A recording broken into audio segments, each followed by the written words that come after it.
मोदी जी बिन भ्रष्टाचारी है, मोदी जी अहंकारी हो गए हैं। मोदी जी नहीं है, ऐसा नहीं है। देखो मैं खुद एक मुसलमान हूँ, मैं गुजरात से आया हूँ, मुझे पता है कि उन्होंने जो विकास करा है वो सबके लिए करा है। सिर्फ ऐसा नहीं कि हिंदुत्व के लिए या सिखों के लिए, मुसलमान के लिए भी करा है, सबके लिए कराएगा। हाँ, राहुल गांधी बोलते हैं कि युवाओं का प्रभाव जो है वो राहुल गांधी की तरफ है, आप मोदी जी की तरफ। नहीं नहीं, क्योंकि उन्हीं की वजह से मेरे को तो दिख रहा है सारी चीज़ें चेंज होते हुए। बाकी उससे पहले तो मुझे नॉलेज नहीं थी बाकी, और आएंगे तो मोदी सर ही आएंगे, और कौन। 2024 का इलेक्शन क्यों हो रहा है? मोदी जी ऑलरेडी जीत रहे। सर मोदी जी क्यों जीत रहे हैं? बगल में गठबंधन खड़ा हुआ है, इंडी गठबंधन जिसके लिए बोला जा रहा है, वो कह रहा है मोदी जी को कोई चांस नहीं है। मोदी जी के मुकाबले में वो नहीं है, क्योंकि मोदी जी अकेले ही पूरे गठबंधन को काफ़ी है, उनका सिर्फ नाम काफ़ी है। मोदी जी जैसे कि मोदी जो है तो सब कुछ सही करता है। जैसे कि आगे कैसे करेगा वो भी देखने के लिए हम लोग चाहते हैं मोदी जी को। कार सर क्या नाम हुआ आपका? जी, मेरा नाम मोहम्मद तारिक राजपूत। कहाँ से है? मैं गुजरात अहमदाबाद से यहाँ दिल्ली घूमने आया हूँ। अच्छा सर, 2024 के इलेक्शन को लेकर आप क्या सोचते हैं? 2024 का इलेक्शन क्यों हो रहा है? मोदी जी ऑलरेडी जीत रहे। सर मोदी जी क्यों जीत रहे हैं? बगल में गठबंधन खड़ा हुआ है, इंडी गठबंधन जिसके लिए बोला जा रहा है, वो कह रहा है मोदी जी को कोई चांस नहीं है। मोदी जी के मुकाबले में वो नहीं है, क्योंकि मोदी जी अकेले ही पूरे गठबंधन को काफ़ी है, उनका सिर्फ नाम काफ़ी है। हाँ, इंडिया गठबंधन की कुछ नहीं पड़ेगा, सब चोर है। तो सारे चोर हैं। हाँ, सब चोर, मोदी जी को छोड़ के सब चोर है। हाँ, वो तो बोलते हैं कि मोदी जी बिन भ्रष्टाचारी है, मोदी जी अहंकारी हो गए हैं। मोदी जी नहीं है, ऐसा नहीं है। देखो मैं खुद एक मुसलमान हूँ, मैं गुजरात से आया हूँ, मुझे पता है कि उन्होंने जो विकास करा है वो सबके लिए करा है। सिर्फ ऐसा नहीं कि हिंदुत्व के लिए या सिखों के लिए, मुसलमान के लिए भी करा है, सबके लिए कराएगा। तो सर विपक्षी भी बोलते हैं कि मोदी जी ने सिर्फ गुजरात चमकाया है, देश पर ध्यान नहीं दिया है। नहीं जी, सब चमकाया उन्होंने। ऐसा अब देखो, जो जहाँ का है वहाँ तो वो पहले शुरुआत करेगा ही, उसके बाद फिर वो सब जगह का लेगा। और उन्होंने कहा है कि सबका साथ, सबका विकास और सबका प्रयास, तो उसमें पूरा देश आता है। सर कांग्रेस पार्टी के जो एक नेता हैं धीरज साहू, उनके घर में 350 करोड़ का कैश बरामद हुआ है, इस चीज़ को लेकर आप क्या सोचते हैं? देखो ये तो खाली एक छोटी सी वो है, ऐसे कांग्रेसियों के घरों के अंदर पूरे पहाड़ निकलेंगे नोटों के। अभी अनुमान, अभी गिनती चालू है, कहा जा रहा है कि 500 करोड़ से ऊपर का आंकड़ा जाएगा, आपको भी लगता है? 500,000 करोड़ से ऊपर का जाएगा। अच्छा, 1000 करोड़ से ऊपर। हाँ, क्योंकि 60 साल से जो जमा करके रखा है तो वो अब निकलेगा ना। सर बीजेपी ने इस पे सीधा जवाब दिया है। बीजेपी कह रही है कांग्रेस जो वो करप्ट सरकार है, कांग्रेस का जो विकास नहीं वो सिर्फ लूट सकती है देश को। वो तो बिल्कुल सही बात है। अगर विकास करा होता 60 साल में, आज इंडिया कहाँ से कहाँ पहुँच गया होता। आज मोदी जी ये बता रहे कि 2030 टर्म के अंदर विश्व की तीसरी अर्थव्यवस्था बन जाएगी। तो मोदी जी जो है वो देश को लेके चल रहे हैं, वो एक बड़े पायदान पे वो पूरे देश का विकास कर रहे हैं। आज इंटरनेशनल पे नंबर 1 पे वो नेता गिने जाते हैं। क्योंकि उन्होंने भ्रष्टाचार खत्म करा, विकास करा है, और जो चोर हैं अब उनकी धीरे धीरे खेल नहीं है। वो कहते हैं कि मोदी जी जो है वो ईडी और सीबीआई का गलत इस्तेमाल कर रहे हैं, हर किसी पर कार्रवाई करवा देते हैं। अब देखो ऐसा है कि जहाँ गलत है तो उनके ऊपर तो भी कसंजा कसा जाएगा।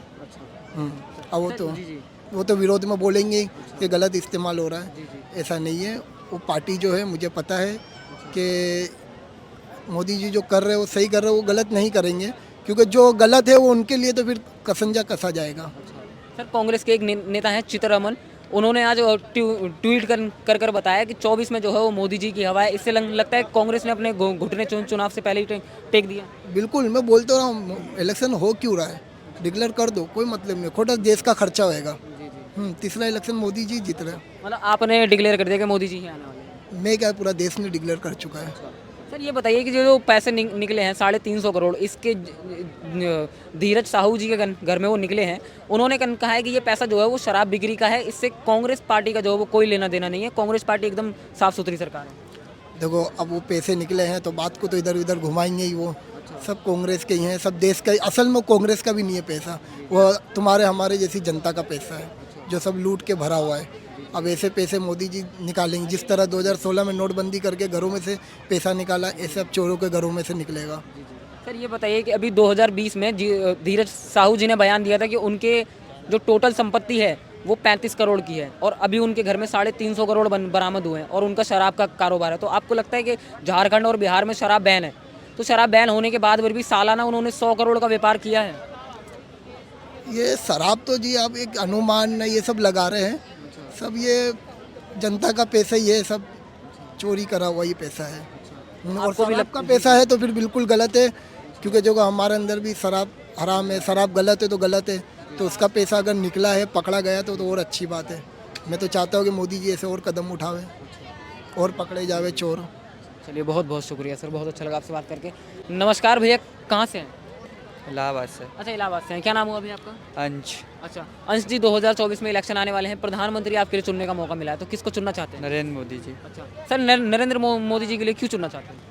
वो क्योंकि देश को आगे बढ़ा रहे हैं और सारी चीज़ें चेंज कर रहे हैं और उनके रहते ही सब कुछ हो पा रहा है, उससे पहले तो हुआ नहीं, तो इस वजह से हम नरेंद्र मोदी को चुनना चाहेंगे। सर ये बताइए, जैसे कि मोदी जी के खिलाफ में इंडी गठबंधन बना हुआ है, जिसके अंदर 28 दल हैं, हर राज्य के जो सीएम हैं वो उसके अंदर मौजूद हैं, और वो कह रहे हैं कि मोदी जी से बेहतर विकास देंगे अगर उनकी सरकार बनती है, तो आपको क्या? नहीं, एक्चुअली उन लोगों के बारे में इतना नॉलेज नहीं है, बट मोदी जी आएंगे और उन्हीं को बुलाना है। अच्छा सर, कांग्रेस पार्टी भी जो है वो भी गठबंधन का हिस्सा है और वो भी विकास की गारंटी दे रही है, उन पर आपके लिए ट्रस्ट नहीं है? नहीं सर। अच्छा, राहुल गांधी बोलते हैं कि युवाओं का प्रभाव जो है वो राहुल गांधी की तरफ है, आप मोदी जी की तरफ? नहीं, क्योंकि उन्हीं की वजह से मेरे को तो दिख रहा है सारी चीज़ें चेंज होते हुए, बाकी उससे पहले तो मुझे नॉलेज नहीं थी बाकी, और आएंगे तो मोदी सर ही आएंगे और कौन। अच्छा, आएंगे तो मोदी। जी जी। चलिए बहुत बहुत शुक्रिया। नमस्कार भैया, कहाँ से हैं? बंगाल से है। अच्छा, बंगाल से हैं। क्या नाम हुआ भैया आपका? वानिस मोहम्मद है। अच्छा भैया, 2024 में इलेक्शन आने वाले हैं, प्रधानमंत्री आप किसको चुनेंगे आप? मोदी जी को। अच्छा सर, मोदी जी के लिए क्यों चुनना चाहते हैं? मोदी जी, जैसे कि मोदी जो है तो सब कुछ सही करता है। अच्छा जैसे कि आगे कैसे करेगा वो भी देखने के लिए हम लोग चाहते हैं मोदी जी को। अच्छा सर, ये बताइए कि मोदी जी के खिलाफ में जो इंडी गठबंधन बना हुआ है वो भी विकास की गारंटी दे रहा है, उसके लिए चांस क्यों नहीं देना चाहते? देखते हैं, इस बार देखे और नहीं कर पाएगा तो वे दोबारा फिर किसी को और को चुनेंगे। धन्यवाद। इस बार जो है वो गठबंधन के लिए चांस नहीं देंगे आप? नहीं देंगे। अच्छा ये बताइए, ममता बनर्जी कैसा काम कर रही है वहाँ पर? बंगाल में तो सही काम करता है ममता बनर्जी। तो वो भी तो गठबंधन का हिस्सा है, कह रही है कि वो प्रधानमंत्री बनने के लिए खड़ी हुई है। जैसे कि हम लोग सबको, जैसे जो काम करेगा उसको हम लोग चुनते हैं। अच्छा जैसे बंगाल में ममता बनर्जी है, अच्छा उसको हम लोग चुनते हैं। अच्छा, जिसको जैसे मर्जी वैसे हम लोग चुन लेते हैं। तो आपके लिए क्या लगता है, बंगाल से कितनी सीटें मिलेंगी बीजेपी को इस बार? बीजेपी को तो बंगाल में जैसे कि आधे से ज़्यादा ही मिलेगा। आधी बहुमत जो बीजेपी की है। हाँ, अब सब एक साथ थोड़ी ना है, अलग अलग तो ऐसे है ना। ओके, धन्यवाद। चलिए बहुत बहुत शुक्रिया।